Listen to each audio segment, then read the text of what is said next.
Hello friends, welcome to Alekhya Garlapati channel. ఎలా ఉన్నారండి అందరూ? Hope everyone doing very good. So ఈరోజు చాలా చాలా చాలా అద్భుతమైనటువంటి ఒక ఇంట్రెస్టింగ్ వీడియోతో మీ ముందుకు వచ్చేసాను. అది ఏంటి అంటే, ఈరోజు మన పద్మావతి అమ్మవారికి శ్రీవారి ఆలయం నుంచి సారె పంపించడం జరిగింది. అసలు ఈరోజు పద్మావతి అమ్మవారికి శ్రీవారి ఆలయం నుండి ఎందుకు సారె పంపిస్తారు?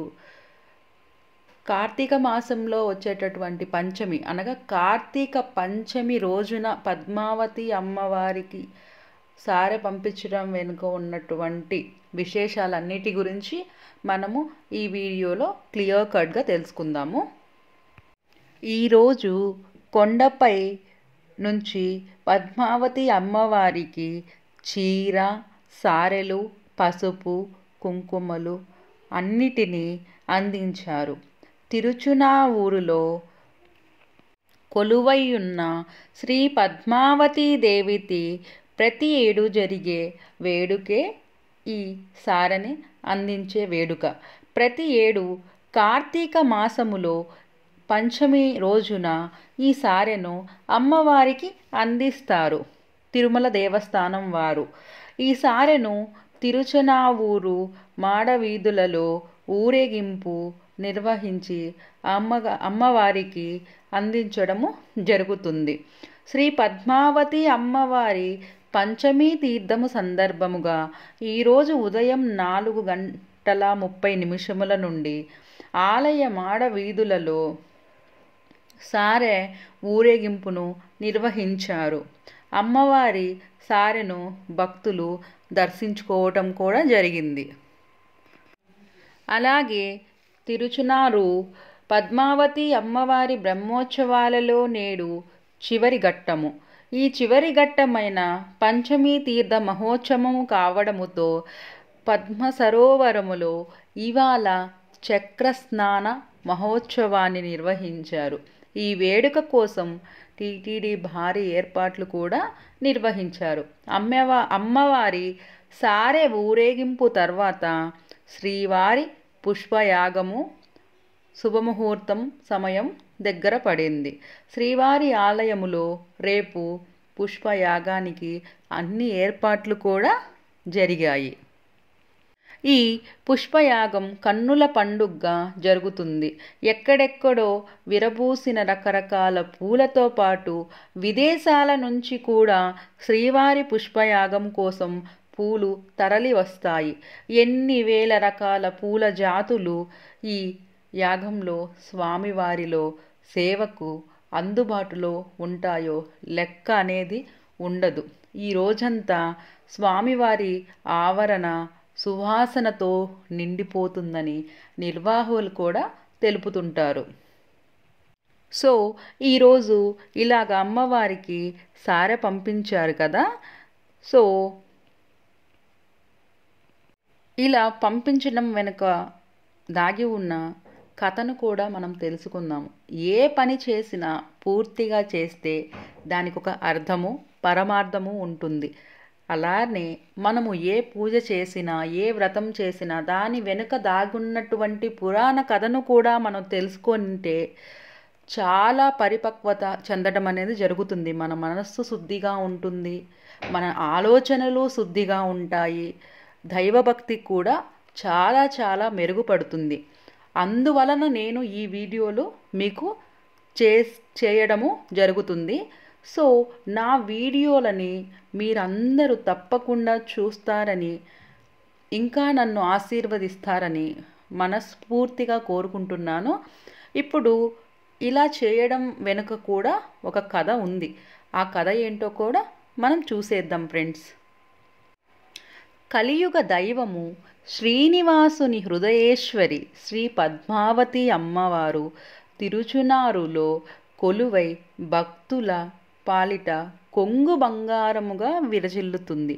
నిత్య ధూప దీప నైవేద్యాలతో స్వతంత్ర లక్ష్మిగా పూజలంటుకుంటుంది. తన పతి అయిన శ్రీవారి తరహాలోనే నిత్య, వార, పక్ష, మాస, వార్షికోత్సవాలను జరుపుకుంటూ నిత్య కళ్యాణము పచ్చ తోరణంలాగా భాసిల్లుతుంది. అమ్మవారు ఆలయములో 2 ఉపాయాలున్నాయి. ఒకటి శ్రీకృష్ణ బలరామ ఆలయము, రెండవది శ్రీ సుందరరాజస్వామి ఆలయము. ఒకప్పుడు తిరుమల శ్రీవారి బ్రహ్మోత్సవాలను తిరుచునారు సన్నిధి వీధి చివర్లో అప్పట్లో ఉన్న శ్రీ వరదరాజస్వామి ఆలయంలో నిర్వహించేవారని తెలుస్తుంది. ముందుగా తిరుమల ఆలయములో ధ్వజారోహణం చేసి ఆ తరువాత వాహన సేవలను తిరుచునారు పురవీధుల్లో నిర్వహించేవారు. అమ్మవారి ఆవిర్భావం గురించి మనం తెలుసుకుందాము. పద్మపురాణము, వెంకటాచల మహత్యము, వరాహ పురాణము, స్కంద పురాణాలలో అమ్మవారి ఆవిర్భావ వివరాలు వివరించి ఉన్నాయి. వాటిలోని సారాంశము ప్రకారము తాను నివాసము ఉండే విష్ణు వక్షస్థలంపై భృగు మహర్షి తన్నిన విష్ణువు అతన్ని క్షమించాడని జీర్ణించుకోలేక శ్రీ మహాలక్ష్మి వైకుంఠాన్ని వీడి భూలోకానికి చేరుకుంటుంది. అలా శ్రీ మహాలక్ష్మీదేవి ముందుగా కొల్హాపురం చేరుకుంటుంది. మహారాష్ట్రలోని కొల్హాపూర్, అక్కడ మహాలక్ష్మి అమ్మవారి దేవాలయము ఉంది, చాలా ఫేమస్ కదా. అక్కడికి చేరుకున్నారు ఆవిడ ఫస్ట్. తర్వాత లక్ష్మి విరాహితుడైన స్వామి వారు అమ్మవారిని వెతుక్కుంటూ భూలోకానికి చేరుకుంటాడు. ఎక్కడ వెతికినా అమ్మవారి దర్శనము లభించదు. ఆ సమయములోనే స్వర్ణముఖి నదీ తీరములో కొలను తవ్వి అందులో తామర పుష్పాలు వేసి 12 సంవత్సరాలు తపస్సు ఆచరిస్తే మహాలక్ష్మి కటాక్షిస్తుందని ఆ శరీరవాణి పలుకుతుంది. దీనితో స్వామివారు ఇప్పుడున్న పుష్కరిణి కుంతాయుధంతో తవ్వి బంగారు తామర పుష్పాలను వేసి తామర పుష్పాలు విచ్చుకోవడానికి శ్రీ సూర్యనారాయణ స్వామి వారిని ప్రతిష్ఠించి 12 ఏళ్ళు ఏకదాటిగా తపస్సు ఆచరిస్తారు. స్వామివారు తపస్సుకు మెచ్చిన శ్రీ మహాలక్ష్మి అమ్మవారు ఈ కార్తీక మాసము ఉత్తరాషాఢ నక్షత్రము పంచమి తిథి అనగా ఈరోజు ఫ్రెండ్స్ పంచమి నక్షత్రము క్లియర్గా చెప్పారు. ఈరోజు శుక్రవారం రోజున బంగారు కమలంపై శ్రీవారిని అనుగ్రహిస్తుంది. అంటే ఈరోజు అమ్మవారు శ్రీవారికి అనుగ్రహం ఇవ్వడానికి పద్మములో ఆవిర్భావం చెందిన రోజు కావున ఈరోజు అమ్మవారికి ఇలాగా చీర సార అన్నీ పంపించి తానని సంతోషపరుస్తూ ఉంటారు. సో ఇలా పద్మము నుంచి ఆవిర్భవించడముతో పద్మావతీదేవి అయ్యింది. శ్రీనివాసుని హృదయేశ్వరిగా ఉంటూ సుఖ మహర్షి ప్రార్థన మేరకు శ్రీ పద్మావతి అమ్మవారు పద్మాసనంపై భక్తులను అనుగ్రహిస్తుంది. గ్రామము ఏర్పడక మునుపే శ్రీ పద్మావతి అమ్మవారు వెలియడంతో స్వతంత్ర లక్ష్మి అయింది. గ్రామము ఏర్పడక మునుపు ఆలయం నిర్మితమై అది స్వతంత్ర గ్రామము ఏర్పడిన తరువాత ఆలయము నిర్మితమైతే అది పరతంత్ర అని పురాణాలు చెబుతూ ఉన్నాయి. ఈ లెక్కన తిరుచునారులోని శ్రీ పద్మావతి అమ్మవారు స్వతంత్ర లక్ష్మిగా కూడా భక్తులను అనుగ్రహిస్తారు. అమ్మవారు వెలిసిన తర్వాత నిత్య దీప ధూప నైవేద్యాల కోసం సుఖమహర్షి అగ్రహారాన్ని నిర్మించి 100 వైష్ణవ కుటుంబాలకు ఇక్కడ నివాసము ఏర్పాట్లు చేసినట్లు పురాణాలు చెబుతున్నాయి. సుఖమహర్షి పేరుతో అప్పట్లో తిరుసుకానూరుగా పిలిచేవారు. అదే తర్వాత తిరుచునారుగా మార్పు చెందింది. స్వతంత్ర లక్ష్మి అయిన శ్రీ పద్మావతి అమ్మవారికి శ్రీవారితో సమానముగా నిత్య వార పక్ష మాస వార్షిక ఉత్సవాలు బ్రహ్మోత్సవాలు నిర్వహిస్తున్నారు. ప్రపంచంలోని వైష్ణవాలయాల్లోనూ ఇలా అమ్మవారిని ప్రత్యేకంగా ఉత్సవాలు నిర్వహిస్తూ ఉంటారు. ఏటా వైశాఖ మాసంలో వసంతోత్సవాలు, జ్యేష్ఠ మాసంలో తెప్పోత్సవాలు, భాద్రపద మాసంలో పవిత్రోత్సవాలు, కార్తీక మాసంలో బ్రహ్మోత్సవాలు అమ్మవారికి జరుగుతాయి. ప్రతిరోజు కళ్యాణోత్సవం కూడా జరుగుతుంది. ప్రతి సోమవారము అష్టదళ పాద పద్మారాధన, ప్రతి నెల మొదటి బుధవారము అష్టోత్తర శత కలశాభిషేకము, తర్వాత గురువారము తిరుప్పావడ, శుక్రవారము ఉదయం మూలమూర్తికి అభిషేకము, మధ్యాహ్నము ఉద్యానవనంలో ఉత్సవాలకు అభిషేకము, సాయంత్రము వీధోత్సవము, శనివారము పుష్పాంజలి సేవ జరుగుతాయి. ఇప్పుడు పంచమి తీర్థం విశిష్టత కూడా చూద్దాము. కార్తీక బ్రహ్మోత్సవాలలో చివరి రోజు పద్మ సరోవరం అనగా పుష్కరిణిలో పంచారాత్ర అగమ స్తోత్రకంగా పంచమీ తీర్థము నిర్వహిస్తారు. అంటే పంచమీ తీర్థము అనగా చక్ర స్నానం అండి.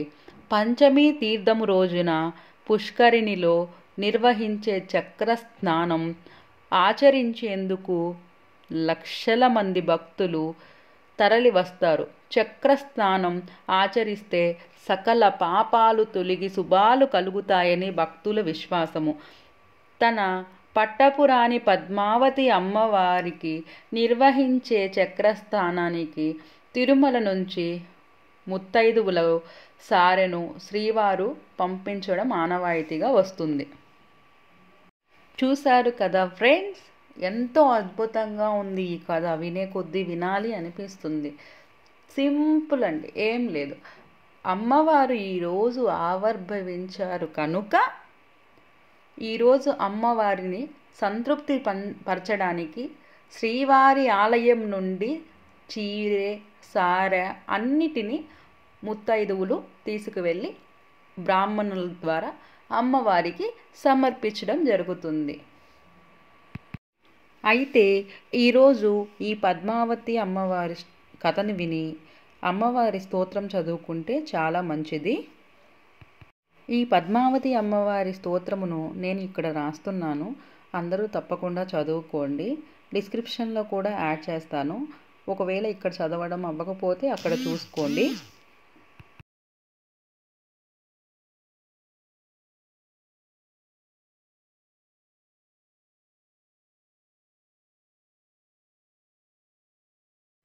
కార్తీక పంచమి విశిష్టత, ఈరోజు పద్మావతి అమ్మవారికి ఎందుకు ఇలా చేస్తాము అనేది అన్నీ తెలుసుకున్నాం క్లియర్గా. సో నా వీడియో కనుక మీకు నచ్చినట్లయితే ప్లీజ్ లైక్ చేయండి.